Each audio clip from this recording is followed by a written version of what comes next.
નમસ્કાર, ગ્લોબલ એક્સપ્રેસમાં તમારું સ્વાગત છે। હું આપની સાથે ચેતન। આજના અમેરિકાના તારીખ 13 ઓગસ્ટ 2026ના મુખ્ય સમાચારોની વાત કરીએ તો અમેરિકામાં આઈસ એજન્ટોના હાથમાં આવી રહ્યું છે 380 વોલ્ટનો શોક આપતું ખાસ એક ગ્લોવ। ઇમિગ્રેશન એન્ફોર્સમેન્ટ કડક થતાં જ કરોડો ડોલરના આ ગુપ્ત પ્લાનથી અમેરિકામાં રહેતા ભારતીયોમાં ફાળ પડી છે। શું આ સુરક્ષા છે કે દુરુપયોગની શરૂઆત, તેમની આપણે ચર્ચા કરીશું અને ભારતીયોને કેવી અસર થશે તેની વાત કરીશું આ પછીના સમાચારોની। આગળ વાત કરીએ તો શિકાગોમાં મોડી રાત્રે બાથરૂમ નજીકથી લોહી લુહાણ હાલતમાં મહિલાનો મૃતદેહ મળતા ખળભળાટ મચી ગયો છે। ત્યારબાદ એરપોર્ટ પરથી ફ્લાઇટ પકડીને ભાગવાની તૈયારીમાં રહેલો ગુજરાતી યુવક સિક્યુરિટી ચેકિંગ દરમિયાન પકડાઈ ગયો છે। આખરે આ હત્યા પાછળનું રહસ્ય અને મોટિવ શું હતું તેમની ચર્ચા કરીશું આ પછીના સમાચારોની વાત કરીએ તો શું વર્ષો પહેલા અમેરિકામાં કરેલી એક ભૂલ તમારી નાગરિકતા છીનવી શકે? નવી ઓળખ ઊભી કરીને ગ્રીન કાર્ડ અને સિટીઝનશીપ મેળવનાર ભારતીયોનો 30 વર્ષ જૂનો કાળો રેકોર્ડ ડિજિટલ ડેટાથી ખુલ્લો પડ્યો। હવે દેશ નિકાલની ભયાનક તલવાર લટકી રહી છે તેમની ચર્ચા આ બધા સમાચારોની વિગતે ચર્ચા કરી। આપ જોતા રહો ગ્લોબલ એક્સપ્રેસ।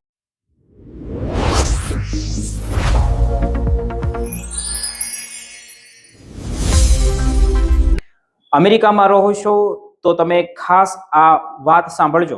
હવે તમે જરા કલ્પના કરો કે ઇમિગ્રેશન એજન્ટ તમારા દરવાજા સુધી પહોંચે અને તેની પાસે એવું ગ્લોવ હોય જેને હાથમાં પહેરીને કોઈ વ્યક્તિને સીધો ઇલેક્ટ્રિક શોક આપી શકાય। અમેરિકામાં આઈસ એજન્ટો માટે આવા ખાસ ઇલેક્ટ્રિક શોક ગ્લોવ્સ ખરીદવાની યોજના સામે આવતા જ મોટો વિવાદ શરૂ થયો છે અને સૌથી ચોંકાવનારી વાત તો એ છે કે આ યોજના પાછળ કરોડો ડોલરનો ખર્ચ થવાનો છે। મળતી માહિતી પ્રમાણે અમેરિકાના ડિપાર્ટમેન્ટ ઓફ હોમલેન્ડ સિક્યુરિટી એટલે કે DHS દ્વારા આઈસના અધિકારીઓ માટે ગ્લોવ નામનું ઇલેક્ટ્રોનિક ઉપકરણ ખરીદવાની યોજના બનાવવામાં આવી છે અને તેના માટે અંદાજે 10 થી 20 મિલિયન ડોલર સુધીનો ખર્ચ પણ આવી શકે છે।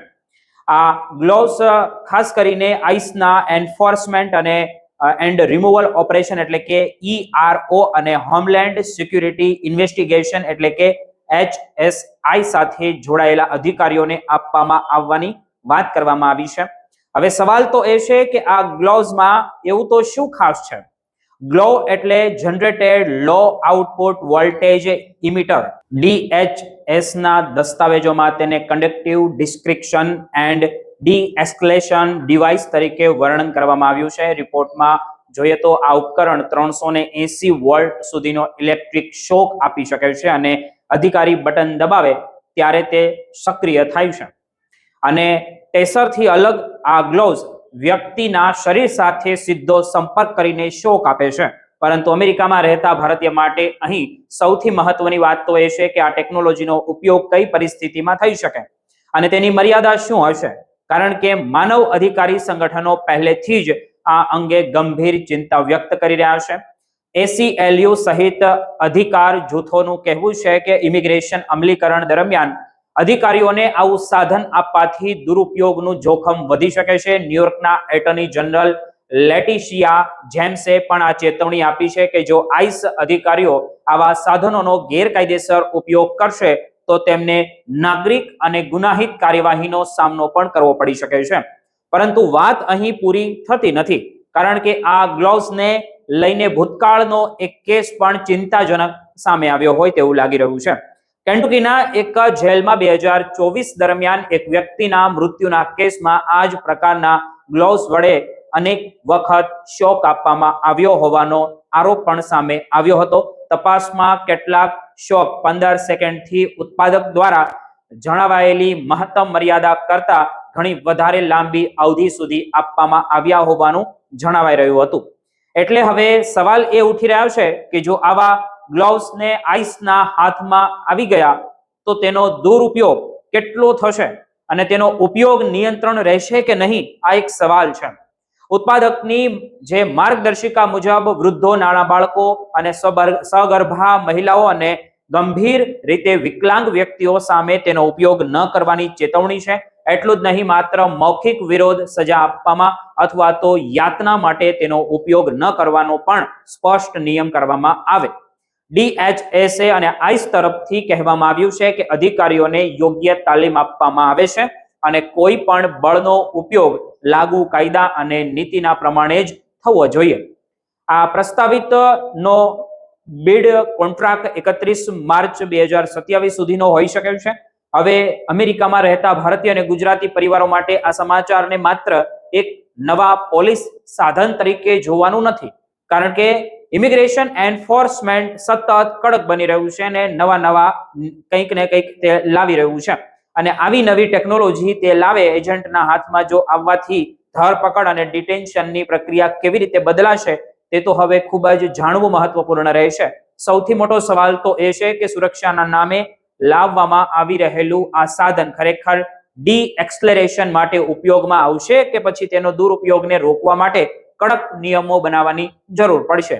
આ સમગ્ર મામલે આગળ શું નિર્ણય લેવાય છે અને આઈસને ખરેખર આ ગ્લોવ્સ મળે છે કે નહીં તેના પર હવે સૌની નજર રહેશે.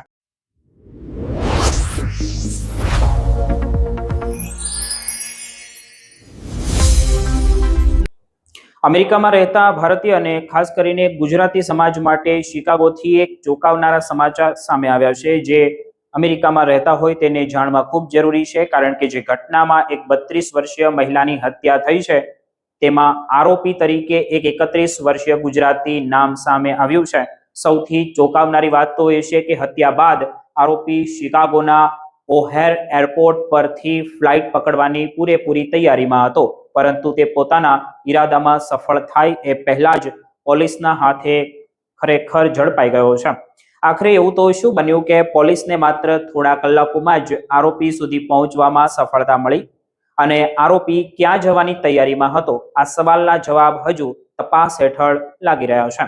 પરંતુ સમગ્ર ઘટનાએ શિકાગોમાં રહેતા ભારતીય અને ગુજરાતી સમુદાયમાં ચિંતા વધારી દીધી હોય તેવું લાગી રહ્યું છે.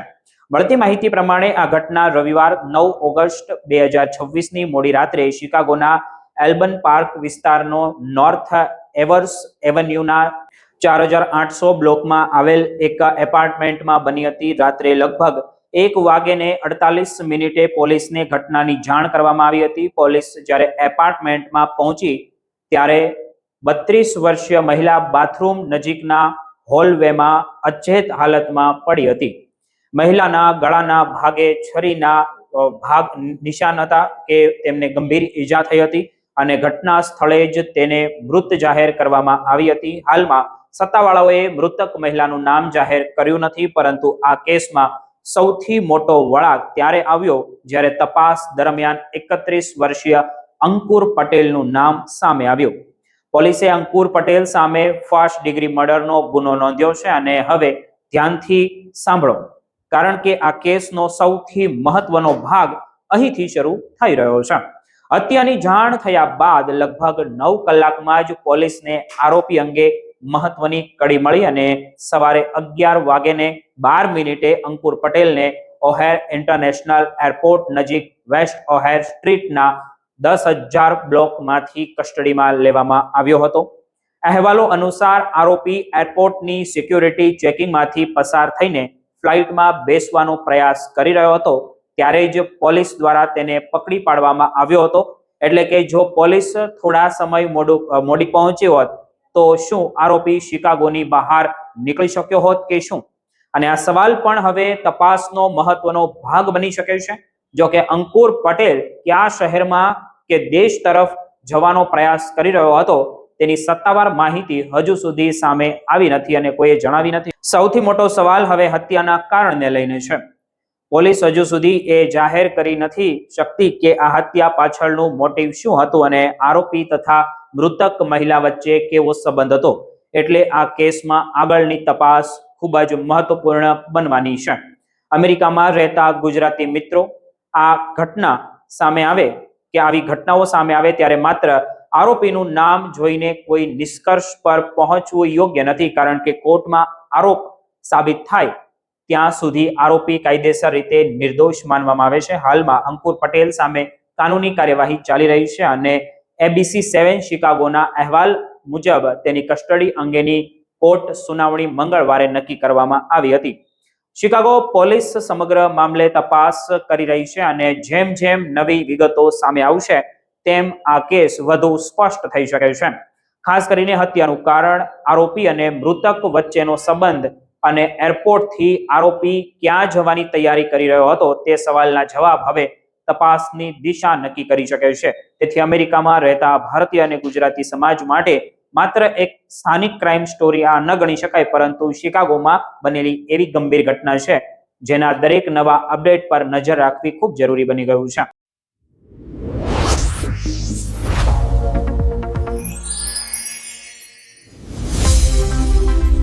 અમેરિકામાં રહો છો અને જો તમને લાગે છે કે એકવાર અમેરિકાની સિટીઝનશીપ મળી ગઈ એટલે જૂની કોઈ ભૂલ હવે ક્યારેય સામે નહીં આવે, તો આ વાત ધ્યાનથી સાંભળજો, તમારી માટે ખાસ મહત્વ આપશે. અમેરિકામાં એક ભારતીય વ્યક્તિની વર્ષો જૂની ઇમિગ્રેશન છેતરપિંડી હવે બહાર આવી હોય તેવું લાગે છે અને તેની અમેરિકન સિટીઝનશીપ રદ કરીને તેને દેશ નિકાલ કરવાની કાર્યવાહી પણ કરવામાં આવી રહી છે, એટલે કે શરૂ થઈ છે. સૌથી ચોંકાવનારી વાત તો એ છે કે આ વ્યક્તિએ માત્ર નામ જ બદલ્યું નહોતું, પરંતુ પોતાની જન્મ તારીખ અને અમેરિકામાં પ્રવેશની વિગતો સહિત પોતાની ઓળખ જ બદલી નાખી હતી.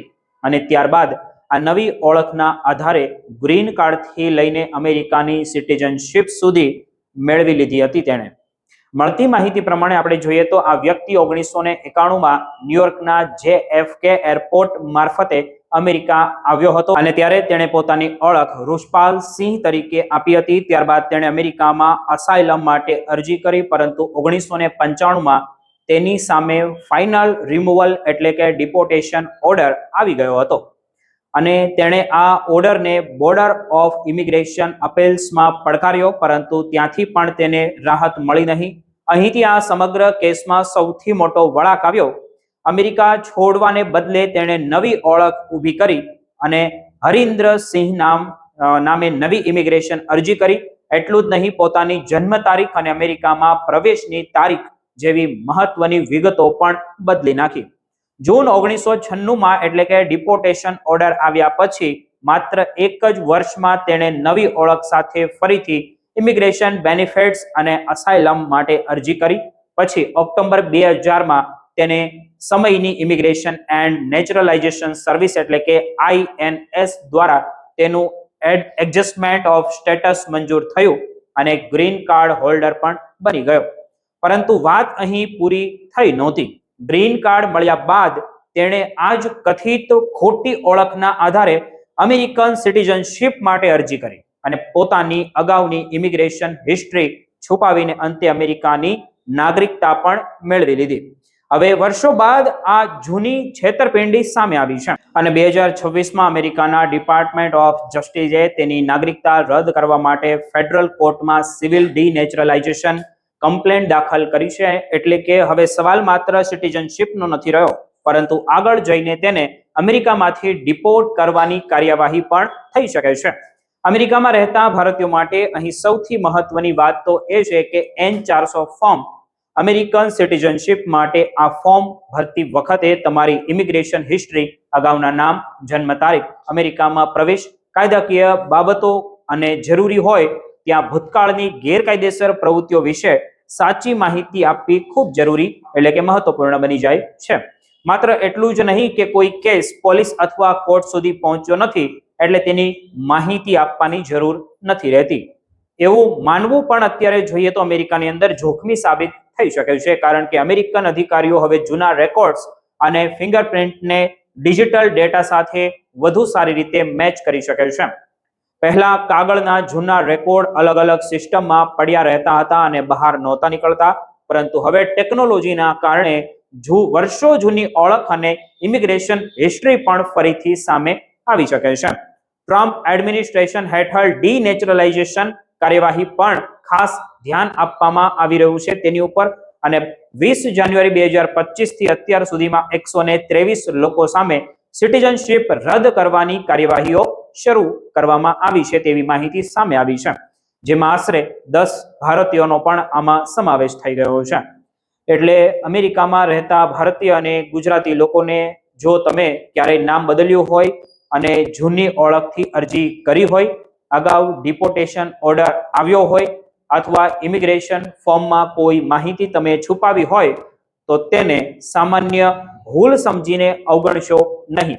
કારણ કે આ કેસ એવું બતાવે છે કે અમેરિકામાં 10, 20 કે 30 વર્ષ જૂની ઇમિગ્રેશન હિસ્ટ્રી પણ ફરી તપાસના દાયરામાં આવી શકે છે. અને સૌથી મોટી વાત, એકવાર સિટીઝનશીપ મળી ગઈ એટલે જૂની છેતરપિંડી કાયમ માટે દટાઈ ગઈ એવું માનવું ભારે પડી શકે છે અમેરિકામાં રહીને.